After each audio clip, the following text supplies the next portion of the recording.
Go to the Google or Apple Play Store and search DNS Accounting. Once installed, open the app and log in using your credentials. Then select the plus button in the top right hand corner and select New Invoice. Your invoice number will automatically be populated, but you can enter a reference number, select a customer and select a bank. Then you can select your invoice date and due date. And then finally, you can add as many line items to this invoice as you like.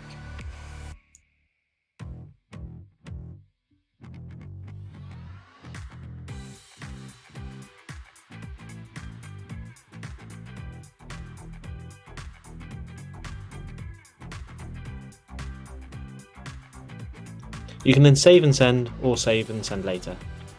The invoice can then be viewed anytime by selecting Sales at the bottom of the app.